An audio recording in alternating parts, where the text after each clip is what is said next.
അതേസമയം ഉന്നത വിദ്യാഭ്യാസ മന്ത്രിക്കെതിരെ പ്രതിഷേധം ഘടിപ്പിക്കുകയാണ് KSU. കൊച്ചിയിൽ മന്ത്രി ഡോക്ടർ ആർ ബിന്ദുവിനെതിരെ KSU പ്രവർത്തകർ കരിങ്കൊടി കാണിച്ചു.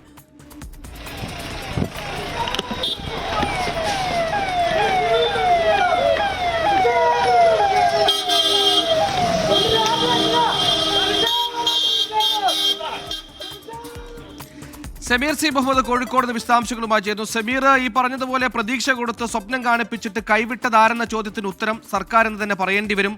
കാരണം ഈ പരീക്ഷ കഴിഞ്ഞിട്ടല്ല പ്രോസ്പെക്ടിക്സ് തയ്യാറാക്കേണ്ടതും പുതിയ റാങ്ക് ലിസ്റ്റ് പ്രസിദ്ധീകരിക്കണം. എന്തായാലും ഈ സാങ്കേതികത്വമൊന്നും കേരള സിലബസിൽ പഠിച്ച് റാങ്ക് പിന്നോട്ട് പോയവർക്ക് അവരുടെ പ്രശ്നത്തിന് പരിഹാരം കൊടുക്കില്ല. എന്താണ് ഇനി ഇവർക്കൊക്കെ പറയാനുള്ളത്? ഈ ആകുലതയൊക്കെ എങ്ങനെ പരിഹരിക്കപ്പെടും? സ്വപ്നം കണ്ട കോളേജ്, സ്വപ്നം കണ്ട വിഷയം, ഇതൊക്കെ അവരുടെ മുമ്പിൽ നിന്ന് കൺമുന്നിൽ നിന്ന് നഷ്ടപ്പെടുകയാണ്. ആകെ ഒരു സാധ്യത അടുത്ത വർഷത്തെ പരീക്ഷ എഴുതി അവർ വിചാരിച്ചതുപോലെ റാങ്ക് നേടുക എന്നുള്ളത് മാത്രമാണ്. തീർച്ചയായും ഒരു വർഷം കൊണ്ട് കീം ക്ലിയർ ചെയ്ത കുട്ടികളുണ്ട്, റിപ്പീറ്റ് ചെയ്ത് ക്ലിയർ ചെയ്ത കുട്ടികളുണ്ട്. അവരൊക്കെ വലിയ പ്രതീക്ഷയിലായിരുന്നു. പക്ഷേ അതിനിടയിലാണ് ഈ റാങ്ക് പട്ടിക പുനഃപ്രസിദ്ധീകരിച്ചിരിക്കുന്നത്. അതിൽ വലിയ മാറ്റമുണ്ട്. പ്രത്യേകിച്ചും CBSE സിലബസും കേരള സിലബസും തമ്മിലുണ്ടായിട്ടുള്ള മാറ്റമാണ്. അതിൽ കേരള സിലബസിൽ പഠിച്ച കുട്ടികളാണ് വലിയ രീതിയിൽ പിന്നോട്ട് പോയിരിക്കുന്നത്.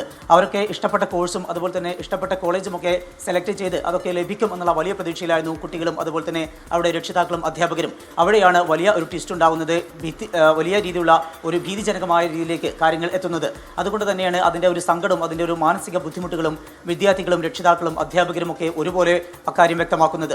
കീമിൻ്റെ റിസൾട്ട് വരുന്ന സമയത്ത് അത് കീം റിസൾട്ട് മാത്രമായിരിക്കണം, അല്ലാതെ +2വിൻ്റെ മാർക്ക് പരിഗണിച്ചുകൊണ്ടാവരുത് കീമിൻ്റെ മാർക്ക് ഇടേണ്ടതും കീമിൻ്റെ റിസൾട്ട് പ്രഖ്യാപിക്കേണ്ടതും. അങ്ങനെയായിരുന്നുവെങ്കിൽ ഇങ്ങനെ ആകില്ലായിരുന്നു കാര്യങ്ങൾ. അത് ഉന്നത വിദ്യാഭ്യാസ മന്ത്രിയുടെ അതുപോലെ തന്നെ വകുപ്പിൻ്റെയൊക്കെ വലിയൊരു പിടിപ്പുകേടാണ് എന്ന് രക്ഷിതാക്കളും അധ്യാപകരും ഒരുപോലെ കുറ്റപ്പെടുത്തുന്നു.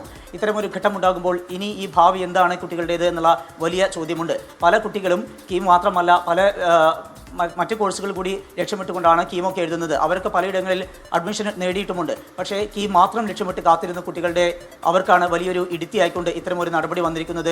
അതിൽ വലിയ പ്രതിഷേധം അവരുടെ ഭാഗത്തുനിന്നുണ്ടാകുന്നു. വലിയ സങ്കടം രക്ഷിതാക്കളുടെയും വിദ്യാർത്ഥികളുടെയും അധ്യാപകരുടെയും ഒക്കെ ഭാഗത്തുനിന്ന് അവർ പങ്കുവെക്കുന്നുണ്ട്. ഇതോടൊപ്പം തന്നെയാണ് വിഷയത്തിൽ കടുത്ത പ്രതിഷേധം KSUവിൻ്റെ ഭാഗത്തുനിന്ന് ഉണ്ടായിക്കൊണ്ടിരിക്കുന്നത്. മന്ത്രിക്കെതിരെ കരിങ്കൊടി കാണിച്ചുകൊണ്ടാണ് വിദ്യാർത്ഥികൾ അവരുടെ പ്രതിഷേധം അറിയിച്ചിരിക്കുന്നത്.